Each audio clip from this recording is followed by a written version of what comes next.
Tous les gouverneurs des régions bientôt réunis autour du président de la transition à Bamako.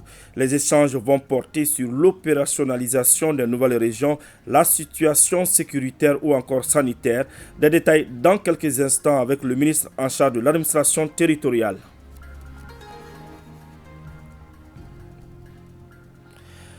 Après la résolution de l'ONU sur le renouvellement du mandat de la MINUSMA, le chef de la diplomatie malienne nous donnera plus de détails dans cette édition.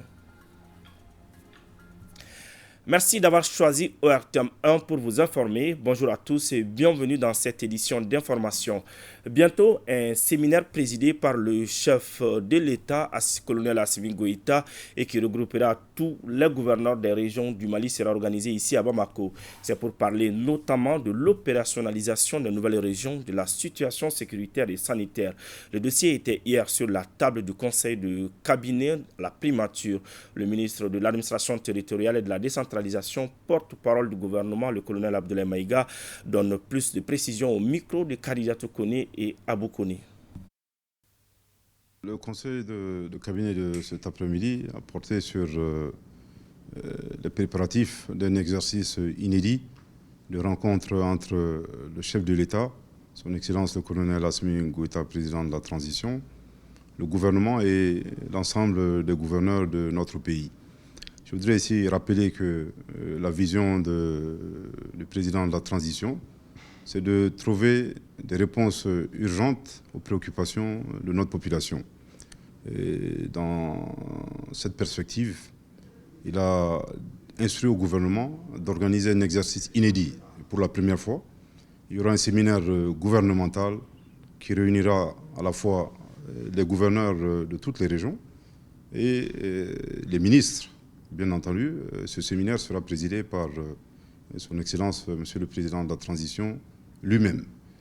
Le but est de donner des garanties à nos populations dans le cadre de l'opérationnalisation des nouvelles régions et, bien entendu, également de donner des réponses opérationnelles aux différentes préoccupations de nos populations. Préoccupations diverses sur le plan sécuritaire, sur le plan social, sur le plan sanitaire.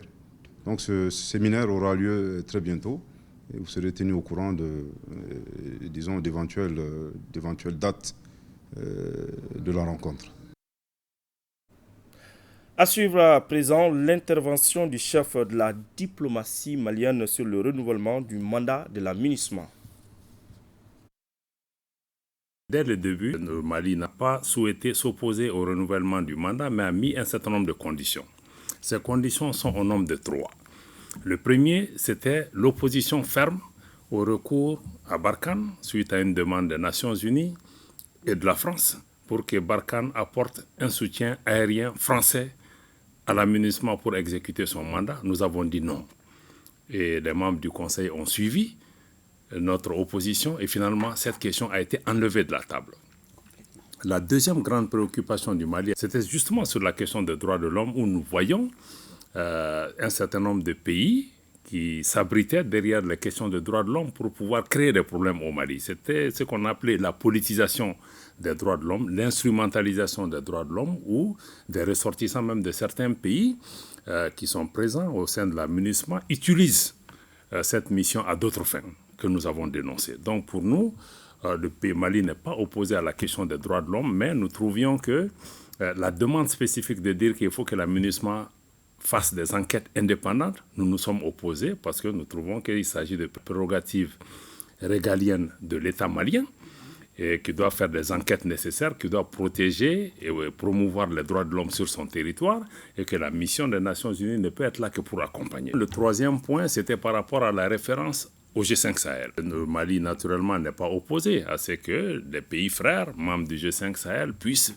bénéficier d'un appui dans ce cadre-là, mais nous avons dit très clairement qu'aucun langage dans le nouveau projet de résolution ne doit impliquer que le Mali est membre de cette organisation. Donc, aucune obligation ne doit être générée dans ce cadre-là vis-à-vis du Mali. Donc, je crois que ce qui s'est passé le jour de l'adoption de la résolution doit être lu par rapport à ça. Le premier point a été totalement enlevé. Le deuxième point, il y a un dispositif lourd par rapport aux questions de droits de l'homme. Notre réserve fondamentale je le rappelle, c'était le soutien aérien à Barkhane. Ça a été enlevé. Le droit de l'homme constitue une préoccupation.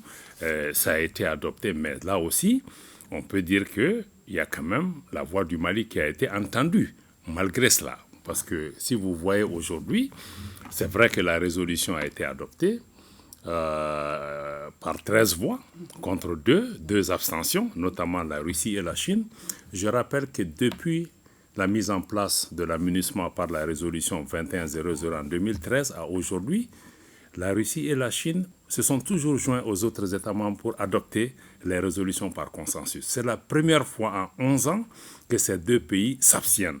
Et s'abstenir aussi, c'est un message. Ça s'est fait aussi dans le cadre de concertation avec l'État malien, où ils estiment que l'argument de l'État malien, de dire que mener des enquêtes indépendantes sans son accord viole sa souveraineté. Je crois que l'abstention, c'est ce que ça voulait dire, parce qu'ils comprennent aussi qu'il y a beaucoup de manœuvres politiques qui sont derrière cela.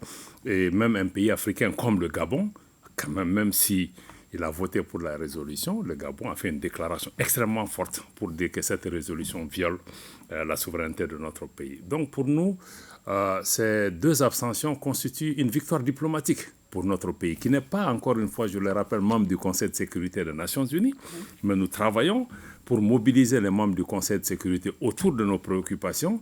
Et nos préoccupations essentielles ont été prises en compte. Sur cette question spécifique des droits de l'homme, aujourd'hui, le Conseil de sécurité est divisé, parce que nous avons 2 membres permanents qui se sont distancés, qui se sont alignés du côté du Mali. Et beaucoup de membres du Conseil aussi, même s'ils n'ont pas voté contre, estiment que l'argument du Mali par rapport à cette question, cet argument-là a du poids.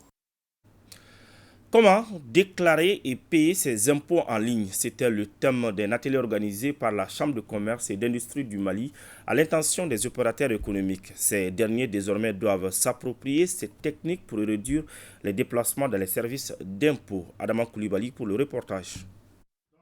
Les opérateurs économiques bientôt s'éloigneront des tracasseries de confection de dossiers pour régler leurs affaires financières avec les impôts au profit de l'utilisation de l'électronique. Les opérateurs économiques de la Chambre de commerce et d'industrie du Mali, CECIM, viennent de recevoir des informations et des techniques de paiement de leurs impôts à travers le système électronique. E-impôt est un mécanisme que la Direction générale des impôts a mis en place pour permettre aux contribuables, par voie électronique, de satisfaire leurs obligations fiscales et également d'accéder à leur situation fiscale sur place. À cet atelier de formation étaient invités des opérateurs économiques de différents domaines économiques, des partenaires des impôts pour le paiement de leurs taxes. Avant, on se déplaçait, on faisait beaucoup de va-et-vient aux impôts. Là, ça va nous épargner tout ça.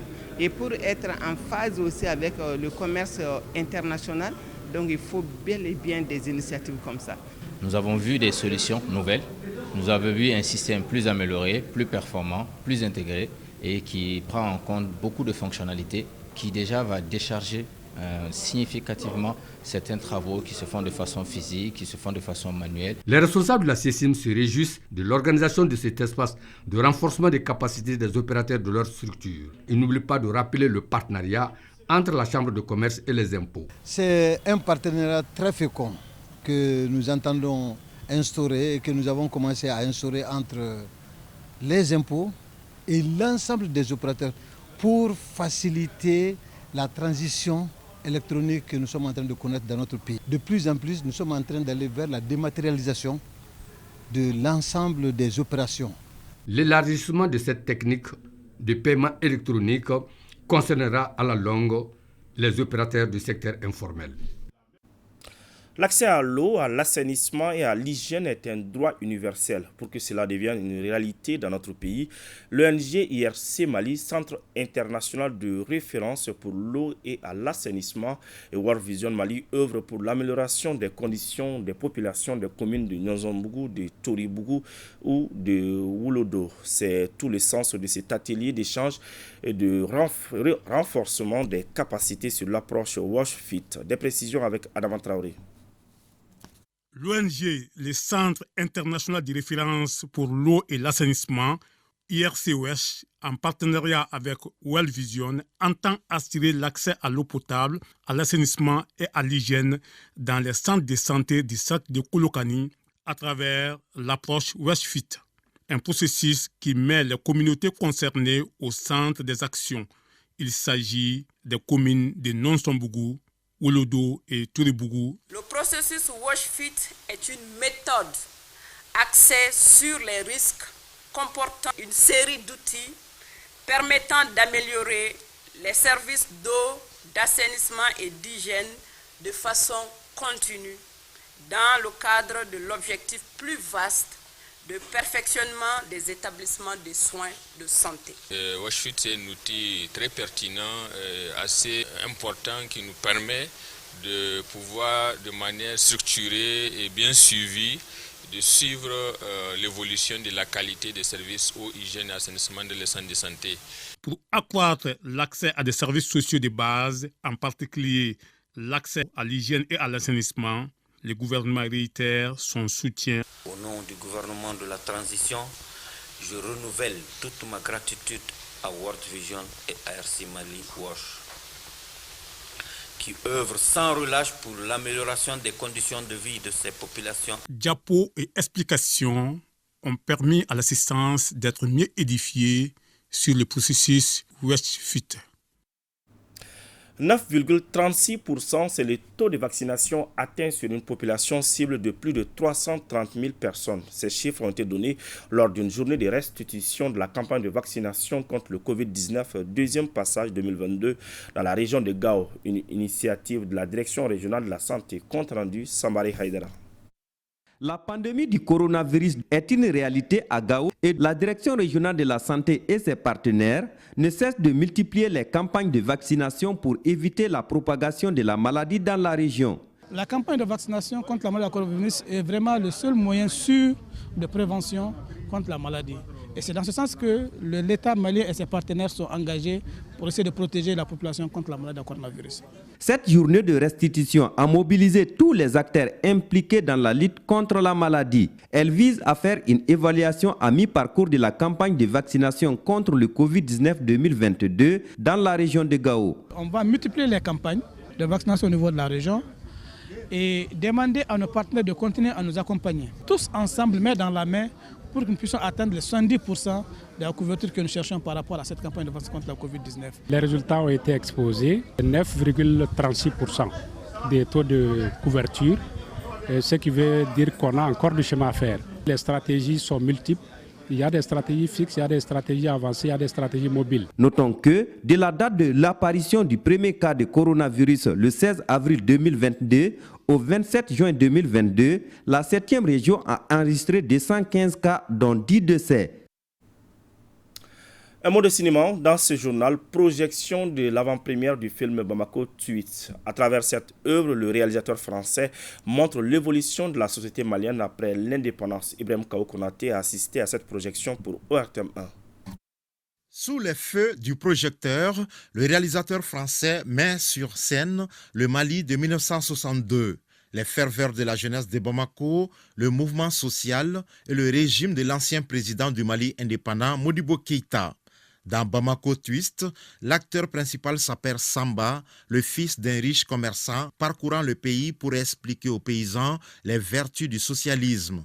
C'est là, en pays bambara, qu'apparaît Lara, une jeune fille mariée de force. Si j'ai fait ce film, c'est pour remettre en lumière les valeurs en fait, qui étaient défendues à ce moment-là. Toute l'Afrique de l'Ouest a cherché des voies nouvelles en fait, d'émancipation, d'indépendance et de partage des richesses. Le fait est toujours révolutionnaire. Le rêve de Modibo Keïta était panafricain. Modibo Keïta est là. Morachite Sénégal Ikeleye. Ibe Sénégal Bédé. À Sénégal, la première projection au Mali est rendue possible grâce à l'association de 3 structures. Ce film est une des rares références en fiction à cette partie de l'histoire du Mali. Et le réalisateur français a offert à Blomba ce film en version Bamana. Et donc nous aussi, par courtoisie, on l'a invité à venir à l'avant-première en lien avec l'Institut français et la salle Babemba pour venir parrainer l'avant-première du film ici. Le film a été très bien réalisé et le décor est vraiment très spécial, bien que ça n'a pas été tourné au Mali. Au fait, il y a une grande ressemblance entre le Mali et là où ça a été tourné. Là, vraiment, on dit félicitations au réalisateur.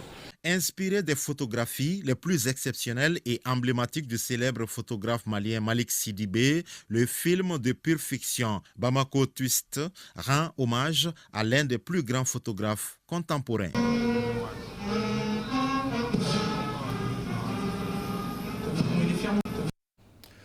Culture, toujours, les murs du groupe scolaire Mamadou Konaté viennent d'être décorés de fresques. Ces peintures visent à renforcer les notions du vivre ensemble et de la cohésion sociale auprès des scolaires. L'initiative, qui s'inscrit dans le cadre du programme d'émergence artistique et culturelle, est soutenue par le Fonds d'appui aux moteurs du changement avec la participation de l'ambassade royale du Danemark. Mariam Koulibaly pour le compte-rendu.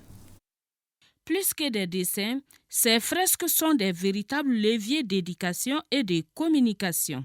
Ici, elle invite les scolaires à la citoyenneté, la paix et le vivre ensemble.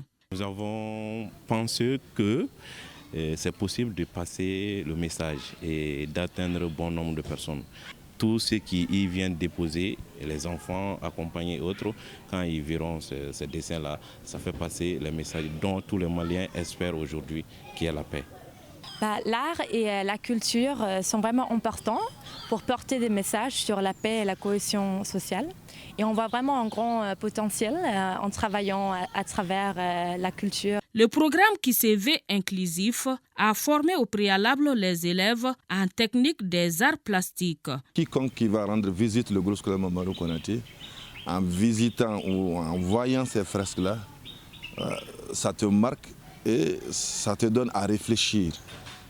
Ces fresques représentent un pan de notre culture, puisqu'ils contiennent des messages que, consciemment ou inconsciemment, que nous véhiculons tous les jours. Vu l'importance des messages véhiculés à travers ces dessins, le représentant du ministre en charge de la culture et celui de l'éducation nationale ont tous souhaité le prolongement du projet au niveau des autres écoles.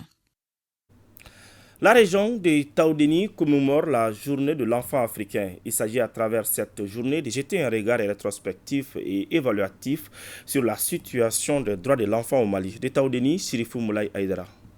Il s'agit de promouvoir le droit, tout le droit des enfants de la région de Taoudéni. Cette célébration est aussi l'occasion de réfléchir sur les progrès réalisés dans la région et dans le pays pour garantir le droit des enfants. Il s'agit de prendre des mesures appropriées pour modifier certains schémas et les modèles de comportement socio-culturel en vue de parvenir à l'élimination des préjugés. Nous souhaitons qu'au-delà de l'UNICEF, tous les partenaires intervenant au niveau de la région en matière de protection nous accompagnent.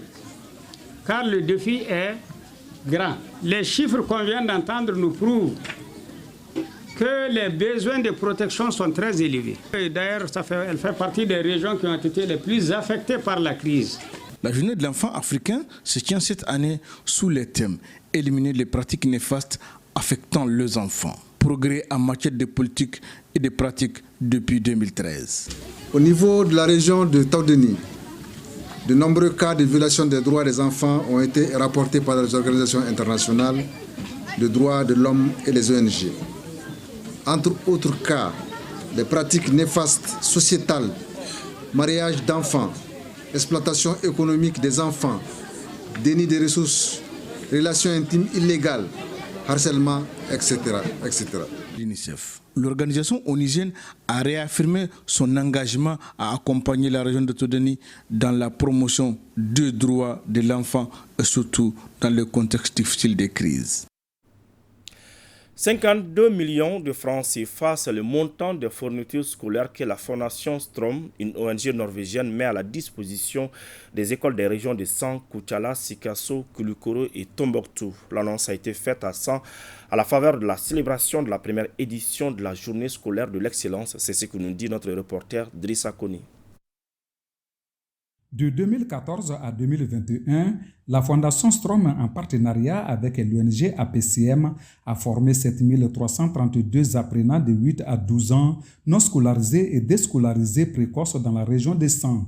Cela à travers la stratégie de scolarisation accélérée passerelle SSAP. C'est pour remercier les acteurs qui ont contribué à ces résultats qu'une journée d'excellence est initiée. 10 apprenants, filles et garçons, 4 animateurs du même genre et 2 comités de gestion des centres sont félicités et récompensés. Ici, une autre bonne nouvelle est annoncée. La Fondation Strom mettra à la disposition un certain nombre d'écoles des régions de Sikasso, de San, de Kuchala, de Koulikoro et de Tombouctou. 122 000 cahiers de 100 et de 200 pages, 10 000 livres de lecture et de mathématiques, 500 cartons de craie pour un coût total de plus de 52 millions de nos francs. Dans ces lots, la région de 100 à 41 000 cahiers, 3 000 livres et 150 cartons de craie. Une initiative saluée par les autorités régionales. Cette initiative cadre bien avec l'approche des politiques publiques de l'État qui place au premier rang de ses priorités l'accès à l'éducation fondamentale pour tous les enfants et malgré la crise multidimensionnelle que traverse notre pays depuis quelques années. Cette première édition de la Journée de l'excellence est placée sous le thème « Pour la réussite scolaire au Mali, les acteurs s'engagent ». En troisième région, les femmes soutiennent les autorités de la transition dans le cadre de la lutte contre la vie chère. Elles viennent de participer au gouvernorat de la région à une conférence sur le thème rôle et place de la femme en temps d'embargo, cas du Mali. Compte rendu Moussokoro Sérémé, Amadou Dolo. Le bureau régional de la section UNAFEM Sikasso veut par cette conférence jouer sa partition dans le processus de lutte contre l'inflation engagé par les plus hautes autorités du pays. Et le thème choisi est « Rôle et place de la femme en temps d'embargo, cas du Mali ». L'embargo est une composante des difficultés que nous vivons. Ça touche plus les femmes, les enfants. Si une femme a 3 000, 4 000, 5 000 francs de prix de condiments par jour, et par rapport à cette situation, il faut voir avec les hommes comment est-ce qu'on peut gérer, planifier. Une démarche citoyenne et conforme à la religion musulmane qui salue l'autorité religieuse et administrative. En temps de crise économique, la femme doit faire preuve de tolérance et de soumission envers son mari et se contenter de ce qu'il lui donne. Nous sollicitons l'ensemble des femmes à s'impliquer davantage pour la réussite de la transition à travers leurs contributions sur les chantiers du moment, qui sont entre autres la lutte contre l'insécurité, la lutte contre l'inflation, la réussite du 5e recensement général de la population et de l'habitat. Créée en 1987, la section UNAFEM de Sikasso compte plus d'une centaine de membres. Elle a toujours contribué à l'apaisement du climat social, au renforcement de la cohésion et de la solidarité. C'est la fin de ce journal. Merci de l'avoir suivi. Bonne suite de programme sur ORTM 1.